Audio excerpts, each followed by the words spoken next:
Текстилни работнички во паника, ке имали од што да ги хранат семејствата. Ово за нив е нова неизвестност, откако поради ширењето на коронавирусот, 6 фабрики во Штип одат под клуч, а неизвестна е судбината и на останатите. Маш и жена работиме таму. Од таму јадеме леп. Ти 20 дена да бидеш пример дома. Кој ќе ти даде пари? Не е крив газдата, не е крива држава. Кој ќе ни даде пари на нас? А маш и жена сме таму. Стај се на нашето место, сега затворат се конфекции. А Штип е текстилен град. Мило ми да се оздравеат и тие. Дека ќе не биде крај на нас. Состојбата дополнително неизвестна ја прави анализата на текстилниот кластер, од каде не знаат како странските партнери ќе реагираат на временото затворање на конфекциите.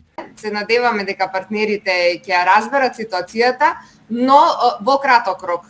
Доколку ова земе поголем замав и доколку периодот се продолжи, мислам дека тие ќе пробат да најдат алтернативни решенија каде што ќе може да се завршат тие налози, бидејќи секако истите и ги очекуваат. Не сакам ни да помислам дека во некој подолг период ќе би настанало и губење на самиот партнер. Од друга страна, синдикатот јавно застана зад работниците, барајќи да се обезбеди плата за сите што ќе седат дома.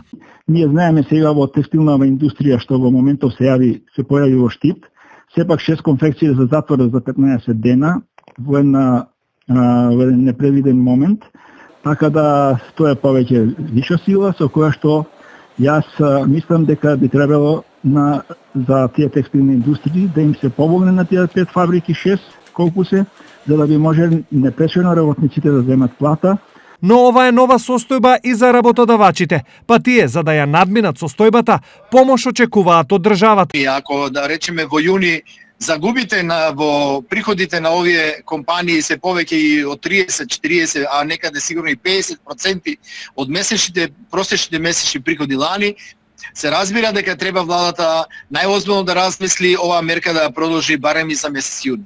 Енаку, за заштита на здравјето на населението и во Штип, донесена е одлука за затворање на 5 текстилни фабрики.